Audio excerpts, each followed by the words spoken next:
कराते हैं। आप जो जोधपुरी कोट पैंट में तैयार होके खड़े हो, इतने में को चाचा जी टाइप का खोड़ला आदमी आता है, कढ़ाई ले रहा कढ़ाई, आप सिर पे कढ़ाई उठाए हुए हैं, जोधपुरी कोट पैंट में, है ना। तो ले खोद, वो भटिया खोदो, उनके इंटेंस चाओ। और अब तो भाई ने पैसे आगे गांव में थोड़े बहुत, इसलिए कम से कम मिठाइयों के लिए हलवाई तो बुला लेते। पहले मिठाई के नाम पे होते थे लाडू बूंदी, तो हलवाई को कहते तो खाली बूंदी बना दे, खाली बूंदी बूंदी निकाल दे, तो लाडू हम बनाएंगे। 3 दिन तक यूं बैठे बैठे उस बूंदी से। फिल्मों में देखा कि लड़की की शादी में लड़की के भाई भी तैयार होते हैं, मतलब नए कपड़े पहनते हैं, और लड़की के भाइयों के भी नए कपड़े। ये गांव वाले सद में है भाई साहब, मेरी बहन की शादी और मैं उसमें नए कपड़े पहन लो, हमारे घर वाले कूट दे, और घर वाले कहते मतलब ब्याह तेरे। और मान लो कोई आदमी पहन भी ले, तो मुझे कई बार लगता है कि मान लो यार अपने पहन ले तो क्या हो जाए भाई, पुराने पहन रखे नए पहन ले, पर मेरे को काम फिर वैसे कराते हैं। आप जो जोधपुरी कोट पैंट में तैयार होके खड़े हो, इतने मेरे को चाचा जी टाइप का खोड़ला आदमी आता है, कढ़ाई ले रहा कढ़ाई, आप सिर पे कढ़ाई उठाए हुए हैं, जोधपुरी कोट पैंट में, है ना। तो ले खोद, वो भटिया खोदो, उनकी इंटेंस चाओ। और अब तो भाई रे पैसे आगे गांव में थोड़े बहुत, इसलिए कम से कम मिठाइयों के लिए हलवाई तो बुला लेते। पहले मिठाई के नाम पे होते थे लाडू बूंदी, तो हलवाई को कहते तू खाली बूंदी बना दे, खाली बूंदी बूंदी निकाल दे, तो लाडू हम बनाएंगे। 3 दिन तक यूं बैठे बैठे उस बूंदी से सारे दिन लगे रहते। ये ना ये भूखी है, मतलब जिम से टाइट नहीं होते जितने हम लाडू बना बना के टाइट हो जाते, पर हमें तापर फिर भी उसमें मजा आता था। 7 दिन बैठे बैठे लाडू में, क्यों बूंदी बीच में लाडू बनाते बनाते इधर से। मीठा मीठा कहां पड़ा था भाई साहब, मीठे के लालच में बूंदी तो मिलेगी, बूंदी खाने के चक्कर में लाडू बना लेंगे अपने, तो ये बड़ा वो। पर ये शहरों में आ गया देखा, यहाँ लड़की के भाई भाई यहाँ नौकर चाकर आ जाते हैं भाई, वेटर बुला लेते हैं। गांव में वेटर अपने ही होते हैं, अपने को वेटर बनना ही पड़ता है वहां पे, तो बाद में आप तैयार हो भी नहीं सकते। तो मेरे को तो याद है, मेरे कजन सिस्टर की शादी थी 2013 के आसपास में, मेरे को 3 दिन तक कपड़े नहीं चेंज किए थे, बस सोए कहां थे ये भी नहीं पता। वो मतलब मेरे बड़े होने के बाद की शादी थी, पहले टावरों वाली शादी में तो इधर उधर हो जाते हैं हम, बड़े होते थे काम करना, उसमें ये थे कि भाई आप समझदार हो तुम, अब तुम्हें काम करना चाहिए। तो 3 दिन तक ये भी नहीं था कि अपने नहाए थे कि नहीं नहाए थे। तो शादी की जो भी एल्बम की कोई फोटो वगैरह है, तो उनके अंदर मैं यूं बड़ा भूत टाइप का यूं, और मैं नहीं, हम जितने ही भाई थे वो सारे यूं भूत टाइप के से लग रहे हैं कि इन बापड़ों को जबरदस्ती उठा के शादी में लगाया है, या अपनी बहन से नाराज है इसलिए शादी में शामिल होना नहीं चाहते थे, बंधुआ मजदूरों की तरह इनसे काम करवाया। और अब कब तो नहा लो, और इधर कोई कुछ ही काम कर रहा है, कोई कुछ ही काम कर रहा है, अरे ये तक काम करवा लेते हैं, बर्तन मंजवा लेते हैं, मांझ लो बर्तन, क्या है इसके अंदर। तो आप वो लगे हुए, आप घर के अंदर बर्तन मांजने के लिए भी लगे हो। तो गांव वाली शादियां भयंकर हो, इसलिए मैं कहता हूँ शहर अच्छे हैं। ऐसा रे गांव वाले तंग करते हैं फालतू का। अब जाके थोड़ी बहुत जिंदगी थोड़ी ठीक हुई है कि पैसे आ गए, इसलिए हलवाई उलवाई बुला लेते हैं, वेटर वगैरह तो अब भी नहीं बुलाते। अभी पैसे वाले लोग हो रहे, तुम क्या जानो रमेश बाबू। हम जानते हैं जीव जड़े। और 2-3 साल पहले हमारे तो बुआ जी की बेटियों की शादी थी, तो बात भरने के लिए गए हुए थे, खाना वाना खाया, बर्तन ले जाके उधर रखे। इतने हमारे ताऊ जी टाइप के आदमी है, उनका बर्तन छोड़े क्यों, खाना खा के बर्तन छोड़ेंगे तो भाई को घर है मांझ लो। अरे ऐसे कैसे साफ किए था यार, इनके घर पे, रिश्तेदारों के घर पे नहीं, बेटी के घर पे बर्तन मांझे जा सकते, लो साहब बर्तन मांझो। तो टाबरों उधर बिठा दिया बर्तन मांझने के लिए। ना भाई को घर है, अपनी भाई है। मैं कह ये भाई वाला काम ठीक है तुम्हारे, ना तो करवा लेते हैं भाई गाँव वाले। तो मालदेव जी के वो 2 जो बंदे बाहर बैठते हैं, लोणकरण को बिठाया, मालदेव जी ने आराम से अपने फेरे संपन्न किए, जाते समय महिलाओं द्वारा गाया जाने वाला।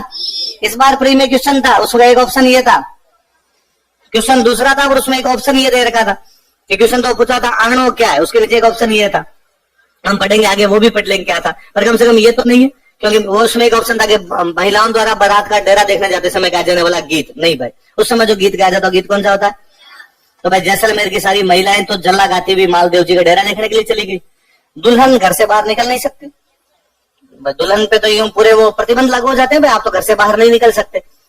पर अब उमा दी की सहेलियां उमा दी को आके बाहर से बताए, अरे क्या बारात है ये तुम्हारी, भयंकर बारात है, बाराती आए, अरे तुम्हारे पति भी कितने शानदार लग रहे हैं सज धज के एकदम।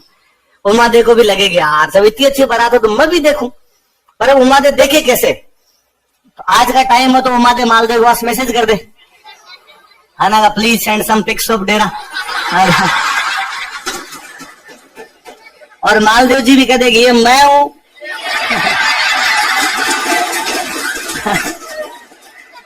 मालदेव जी भी भेज सकते हैं ऐसे, है ना, इंस्टाग्राम पे फोटो डाल दे मालदेव जी, वहां से देख ले, पर यहाँ तो कोई तरीका था नहीं।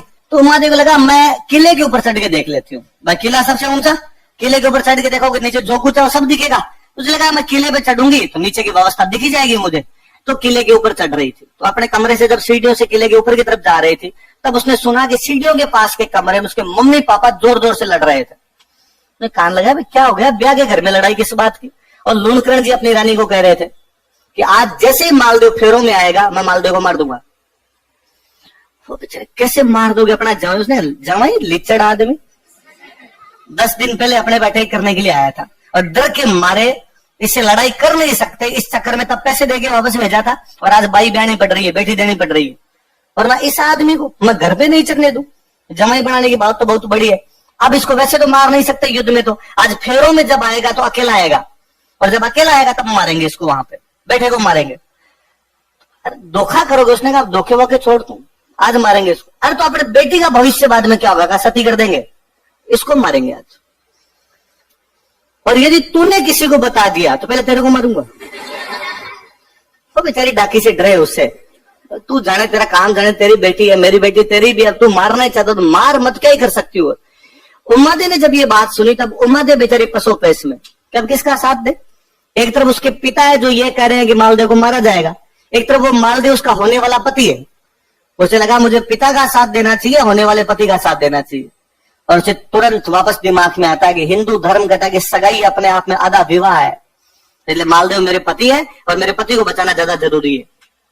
उसने मालदेव के पास में लेटर भिजवाया कि मालदेव जी आज जब फेरों में आओ तो थोड़े सावधानी से आना, आपके साथ में विश्वासघात किया जा सकता है।